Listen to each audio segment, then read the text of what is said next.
Assalamualaikum warahmatullahi wabarakatuh. Perkenalkan, nama saya Muhammad Fauzan. Saya merupakan mahasiswa dari Universitas Muslim Indonesia, jurusan Ilmu Komunikasi. Nah, teman-teman, di video saya saat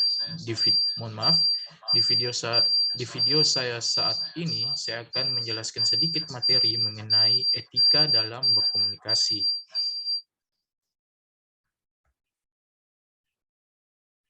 Nah, kita masuk pada pembahasannya.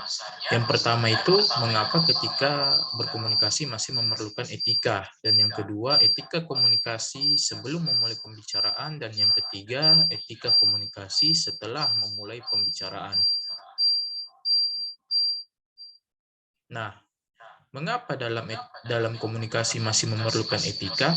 Agar teman-teman komunikasinya tidak terjadi perselisihan, pertengkaran, dikarenakan komunikasinya yang gagal, yang tidak sopan.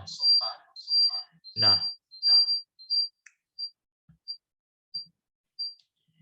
teman-teman, kita masuk ke dalam etika sebelum memulai etika komunikasi sebelum memulai pembicaraan. Yang pertama, melihat keadaan lawan bicara. Nah, contoh begini teman-teman.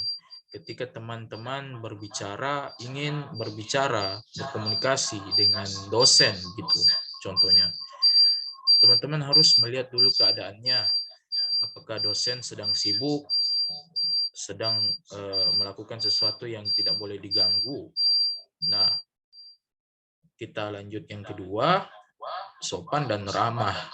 Nah, teman-teman, ketika teman-teman sudah melihat kondisi lawan bicara, contoh tadi ketika kita mungkin berbicara kepada dosen, ketika dosen sudah selesai dengan pekerjaannya ataupun kesibukannya, teman-teman sudah berbicara dengan si dosen, teman-teman menggunakan kata-kata yang sopan dan ramah.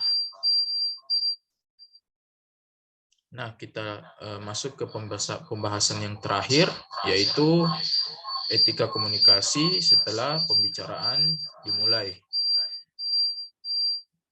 Yang pertama, menatap lawan bicara. Nah, teman-teman, ketika teman-teman berbicara kepada dosen,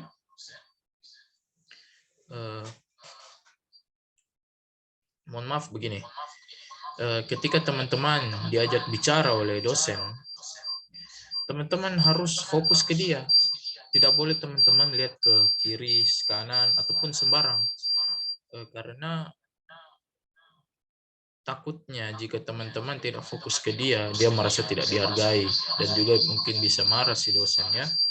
Teman-teman mungkin kalau kalau tidak mampu untuk menatap matanya, teman-teman ada tips bahwa teman-teman bisa melihat bagian atas di sini saja, bagian alis di atas mata ataupun bagian bawah mata di bagian hidung sini, ya. Nah, dan yang kedua, jelas dalam berbicara.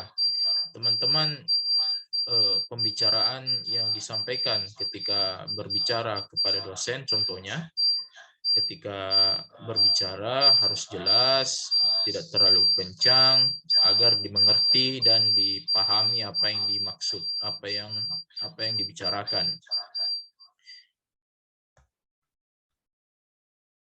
Nah, sekian dari saya. Makasih atas perhatiannya. Assalamualaikum warahmatullahi wabarakatuh.